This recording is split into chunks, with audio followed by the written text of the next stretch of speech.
Já estamos de volta com o seu estilo de vida. Hoje a gente vai conversar sobre um tema que tem tudo a ver com essa semana. Como a gente consegue tornar a ceia de Natal mais saudável? Será que isso é possível? Quando chega o Natal, a gente já fica preocupado porque a gente sabe que os quilinhos a mais estão chegando, né, doutora? Oi, bom dia, com certeza. A doutora Ana Consentini está aqui para explicar um pouquinho para a gente sobre essas novidades, essas dicas de que a gente pode aproveitar para poder tornar esse Natal mais saudável. É possível mesmo? Com certeza. É Sim, é possível. Tudo é possível, principalmente no Natal. É só confiar nos alimentos light, diet e nos fits que agora estão bombando no mercado. Ela trouxe aqui para a gente um resuminho, né? Algumas dicas para ceia de Natal e Ano Novo. Eu já fiquei meio assim, porque a primeira dela é fuja do pernil. Como que a gente vai fugir do pernil, doutora? É só a gente, no caso, inserir outros alimentos pensando no pernil. Não, mas é só fazer o exercício da mente, então. Isso, não, é só a gente inserir alguns alimentos saudáveis, certo? O pernil vai estar lá para algumas pessoas consumirem, mas a gente tem que seguir aquele padrão para poder a gente não sair do foco, né, da dieta, no caso. E qual é a comida mais calórica que normalmente está presente nessa ceia de Natal? Que é, assim, questão de tradição, porque normalmente nessa época a gente come algumas coisas mais tradicionais mesmo, né? Que certo. A gente sabe que não pode faltar na mesa. Exato, todos são calóricos, na realidade, dos alimentos de Natal. Mas o mesmo que é mais calórico é o pernil. Por quê? Porque ele é maior, tem uma quantidade concentrada de caloria, tem caloria na preparação, tem gordura também na preparação, certo? Então se torna mais calórico. Junto do panetone também, que enfeita a mesa na hora da ceia como entrada. Tem também a rabanada, principalmente porque ela é frita no óleo. É adicionado leite integral, não é o desnatado. Pão branco, no caso, que tem bromato e sal. E também outros alimentos. Mas o primeiro mesmo, o número 1, é o pernil, né? Aí é interessante que logo depois porque vem sempre uma dica dizendo aquilo que a gente não deve fazer, do que a gente deve fugir, né? E aí logo depois vem a dica do que você pode substituir, pelo que você pode substituir. E aí ela trouxe pra gente que se você for comer uma carne, é para optar pela carne magra. E aí o peru e o chester seriam uma opção. Interessante, né? Achava que o peru e o chester também eram bastante gordurosos. Certo, é porque o pernil e o peru, no caso, tem que ver como é que é a preparação dele na hora da cocção, na hora do cozimento, certo? Então tem que ver como é que é feita essa preparação. Qual é o óleo, se é azeite, toda questão de ingredientes, sabe? Então tem que no caso, melhorar esses ingredientes, colocar os mais saudáveis. Na realidade, a gente tem que insistir nos mais saudáveis, certo? Para poder ser tudo saudável na hora da refeição. Mas assim, por ser uma única data, por ser um único dia, realmente vale a pena a gente se esforçar tanto para não sair da linha? Não é permitido sair da linha pelo menos uma vezinha, só um dia, uma madrugada? Ou é melhor que a gente se mantenha ali na linha certinho? Olha, para o Natal, todo mundo faz essa pergunta, certo? Mas em relação à nutrição, como nutricionista, eu sempre indico a não sair do foco, não sair daquela linha, certo?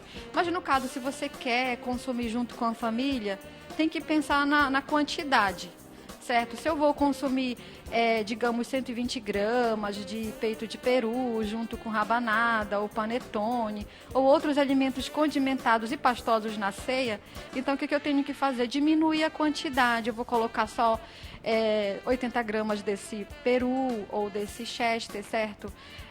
Tem que optar, na realidade, pelos brancos. Por que não o bacalhau? Certo? Por que não a gente não optar pelo bacalhau? Então o bacalhau é uma boa opção.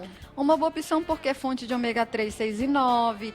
Nós colocaremos o azeite o extra virgem 0,5%, 0,4%, associado os legumes que tem na composição, certo? Geralmente, nesse tipo de preparação de bacalhau de Natal, o que eu indico? Sempre molho branco, com leite desnatado.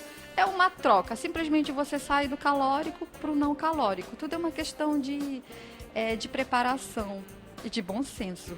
E para aquelas famílias que realmente abusam desse tradicionalismo, que mantêm esse tradicionalismo, essa refeição é feita de madrugada. A gente come normalmente quando dá meia-noite, né? Do dia 24 para o dia 25. Esse horário seria um problema para a questão do estômago, né? Porque não está habituado a comer ou a receber o alimento nesse período. Então, é um problema? Sim, é um problema por quê? Por causa da quantidade de índice glicêmico, certo? Então, é uma questão de, no caso de alimentação calórica, na hora que você consome o alimento, é metabolizado, é transportado esses nutrientes, é distribuído para todos os órgãos, é feito toda uma questão de catabolização, anabolização desses nutrientes, entende? Então, para depois ser excretado. Então, o ideal, o que deve ser feito? Consumir mais cedo, por causa dessa condição de alimentos com alto índice glicêmico. Mas, se no caso é um padrão, é uma cultura nossa, não custa nada também a gente consumir nesse horário, uma vez, né? Abrir mão um diazinho, sabendo da importância, né? Mas nessa questão de você não ter feito a refeição mais cedo, você fez realmente naquele horário ali tradicional, de madrugada e tudo mais, é possível que no outro dia as pessoas sintam aquele famoso... A gente utiliza a expressão tufada, né? Uhum. Eu estou me sentindo tufada. Saciado, é possível que essa pessoa esteja assim, parece que está muito cheio, que não faz a digestão direito, ou está livre disso? Assim, no Natal as comidas são condimentadas e pastosas. Não tem saladinha, é mais assim, bacalhau com purê. A saladinha que tem é a salada de bacalhau, né? Justamente, justamente. Então, o que deve ser feito? Deve ser feito 4 alimentações por dia, para poder, quando for à noite, lá para meia-noite, eu não consumir aquela alta ingestão no prato, digamos. Eu vou encher o meu prato de 5 opções. Eu vou colocar vatapá, vou colocar bobó de camarão, vou colocar arroz, tudo num prato. Então, tudo é uma questão de opinião própria que você que está vendo do lado de lá. Então, é uma questão própria do que você vai consumir na hora do seu prato. E por a gente ficar mais acordado, assim, um tempo maior, né? Normalmente a gente não come e vai dormir. A gente, da mesma forma que faz a refeição naquele horário ali de meia-noite, a gente conversa, confraterniza. Isso. Então fica mais tempo. É um período que o organismo tem para se endireitar ali, ou ainda não é suficiente mesmo assim? É um período para ser metabolizado, transportado, até ser excretado, no caso. Porque geralmente lá para as 4 da manhã a gente sente fome, né? E a gente falando, gente, em relação à ceia. Então, nessa questão de ceia, o que acontece? Consumir esse alimento com pouca quantidade lá para a gente não sentir mais fome de madrugada, para poder aumentar o consumo. E aí, no caso, o que vai acontecer? Aumentar a carga glicêmica. Quando a gente acorda no outro dia, e aí acorda desesperado de fome, né? Às vezes, pareço um leão de tanta fome que eu tô sentindo. Uhum. É porque o organismo trabalhou durante toda a noite e, de certa forma, trabalhou mais por causa do horário, ou não tem relação? Sim, tem relação, porque imagina, a gente vai fazer uma troca do dia para de madrugada. Então, tudo isso, o corpo vai reconhecer que consumiu aquele alimento naquele horário. Então, também trabalha como se fosse no dia. Vai perdendo aquela caloria ali, tá todo mundo reunido, ou está se metabolizando os alimentos, os nutrientes, todos estão sendo armazenados em todos os órgãos. Então, em relação a isso, a gente sente mais fome e tem que diminuir essa quantidade. As crianças, doutora, é aconselhável que elas comam a mesma coisa que os adultos, da mesma forma? Ou existe alguma dica também para você colocar seu filho ali para fazer essa refeição? Olha, como nutricionista, eu indico que a criança consuma um alimento um pouco diferenciado, digamos. Se no caso, geralmente, tem gordura, tipo costela de boi, costela de porco, pernil assado. Então, para a criança, o ideal é você colocar pelo menos um filé sem molho, junto com uma saladinha bem leve, para poder também aquela criança não se sentir muito saciada de madrugada, digamos. Em relação às sobremesas. Nossa, bomba calórica, né? A gente já fica esperando pela sobremesa do Natal. E normalmente tem aquelas também bem tradicionais. Algumas famílias têm algumas receitas que são de família e são específicas do Natal. Uhum. Como que a gente faz para se manter longe das sobremesas? É aí que tá. Gente, falando de Natal, tudo acontece, né? Tudo tem na mesa. No caso, tem que ter uma riqueza nessa mesa. Tudo é possível. Gente, tem que simplesmente diminuir a ingestão desse doce. É uma questão de freio. Poxa, eu vou comer tudo pouquinho. Então eu vou provar um pouco para a minha avó não ficar chateada, né? Então eu vou ter que diminuir só a ingestão. Quando for no outro dia, dia 25, dia 26, vou percorrer vou queimar as minhas calorias no final do dia, no início do dia. Vou fazer de tudo para suar, para eliminar toxinas, para poder não ter a mente pesada, né?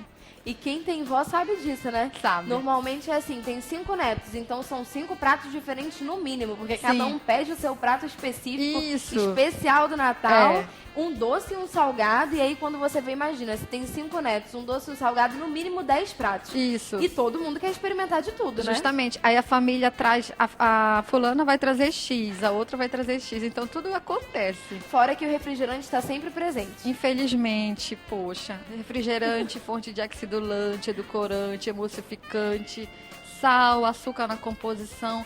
Dá privilégio para o suco natural, coloca pouco açúcar nesse suco para poder sentir a frutose natural que tem nesse suco, entende? Então, tudo é uma questão de nutrição mesmo. E a bebida alcoólica para aquelas famílias que utilizam desse tipo de bebida e que normalmente leva a festa até um pouco mais tarde, então tá sempre ali do ladinho, uma latinha, outra latinha. Tirar gosto. Começa por uma só, né? Quando você vê... Exatamente. Infelizmente no Natal tudo acontece, né? Tudo que na realidade não faz bem, ele está ali na mesa. Mas o importante é a gente ter o espírito natalino, ter bom senso, consumindo com pouca quantidade, sabendo daquilo que está comendo. No outro dia, quando acordar, vai eliminar essas toxinas, vai caminhar, correr ao mesmo tempo, vai malhar, mas não saia do foco. As mesas são realmente tão fartas que até a questão das frutas a gente pode encontrar, né? Exato. Por exemplo, a ameixa, que é uma fruta um pouco cara até, Exato. que a gente não consome todos os dias e normalmente, mas no Natal, normalmente a ameixa está presente na mesa, né? Isso. Ameixa, fonte de antocianina, fibra, tudo favorece a tua digestão. Então, dá privilégio nessas frutas que estão aí na época do Natal. Uva, ameixa, damasco e outras frutas também, né? Quais são as frutas que ajudariam nessa questão da digestão em relação a esses outros alimentos que não são tão fáceis de digerir, que a gente consumiria? Isso. A ameixa ela é muito essencial, porque é fonte de fibra e vai favorecer mais a digestão, certo? E a gente não encontra ela só como fruta, né? Ela também está no pudim, exato. Normalmente na calda do pudim também tem ameixa. Na salada, o manjar isso, também. No manjar. Então, ainda bem que ela está presente em quase tudo, né? Então, tudo isso é uma questão de consciência também. Lá no final no caso, você vai consumir os alimentos do Natal num prato, coloca 5 opções pastosas. Dá privilégio a uma fruta que está lá no meio da mesa, no meio do centro da mesa enfeitado. Dá privilégio a abacaxi, ameixa, morango, uvas... Todas essas de épocas mesmo, que a gente faz de tudo para ela estar na mesa, né? E hoje a gente já ensinou aqui no Estilo de Vida como que você faz para higienizar as suas frutas, né? Então, a parte da higienização dos alimentos aí você já sabe, é só começar a colocar em prática agora e realmente rechear a sua mesa aí com todas essas opções de frutas. Mas, doutora, a uva passa. É uma polêmica muito grande em todas as redes sociais. A polêmica da uva passa tá aí que não tá pra calar, né? Tem gente que diz, vai ter uva passa sim, e se reclamar a gente coloca mais. E tem gente que diz que não quer uva passa de jeito nenhum. A uva passas é boa pra alguma coisa? Sim, ela favorece a digestão. O único problema é porque ela é enlatada. E em relação a latas, tem alguns problemas na hora da conservação, se a lata está enferrujada. Tudo é uma questão de bom senso também em relação a onde vai comprar, quando vai comprar, verificar a data de validade, se está amassada, no caso. Tudo é uma questão de observar mesmo esse alimento. Agora, se você não quer comer a uva passa, parabéns, é uma opinião própria, né?